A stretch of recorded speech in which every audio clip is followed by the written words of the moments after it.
With a little over 2 months until the presidential election, the subject of racial equality is just one of the many issues confronting the nation. Tim Carney, senior political columnist for the Washington Examiner and resident fellow at the American Enterprise Institute, joins me now on Skype to talk more about the upcoming election.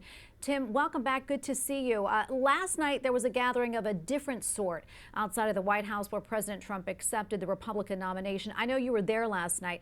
Tell us what was going on and what was the mood like? Well, the mood was varied. There was literal dance parties going on in some place with DJs, people dancing on top of the bus.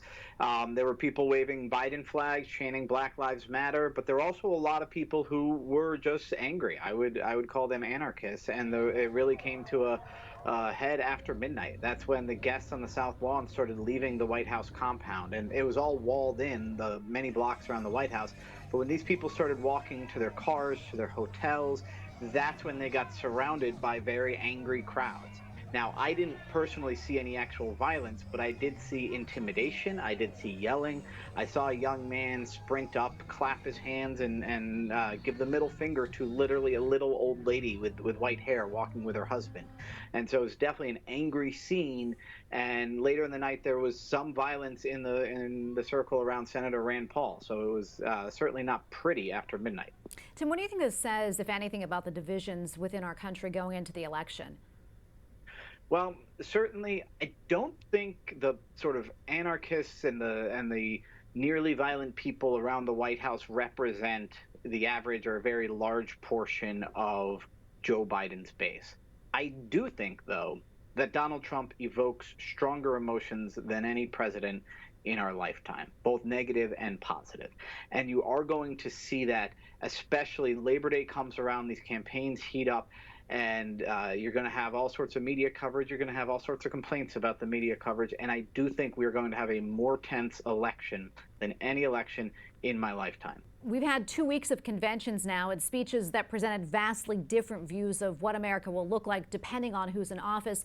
What's your take on the message from the Republicans this week? Well, one thing they were trying to convey was that Donald Trump is an okay guy. I talk to voters around the country who say, oh, well, I like this appointment, I like this tax cut, I wish he didn't behave the way he behaved. So by bringing in people who've met him firsthand, whether it be, refugees or family members, and saying he's a really good guy, hoping to soften that image of this brash, brusque fellow. The other thing he said, and he said it very well, and it's very important, he said, my critics are really coming after you, and I'm just in the way, which is to say, he's pointing out that the left is waging a culture war, largely on conservatives, whether it be, the guy who owns his guns and likes to go hunting, or the Christian conservative, and saying that if they take power, there won't be anybody there to protect you. I think those were his two main messages he was trying to convey. Yeah, Tim, we also heard a lot about safety and security this week. How do you think that message will resonate with voters? I think especially when you see these videos of these rough crowds outside of the White House, and then you see Kenosha, Wisconsin burning. You see Minneapolis, obviously, at the beginning of the summer, the whole police precinct was burned down. It's something people are increasingly worried about.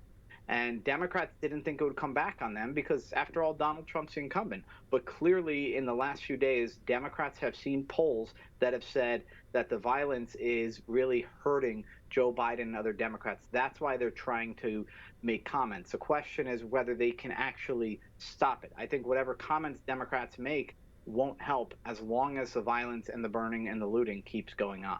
Well, Tim, thanks so much for your analysis. We appreciate it. Tim Carney, senior political columnist for the Washington Examiner and resident fellow at the American Enterprise Institute. Thanks so much. Thank you.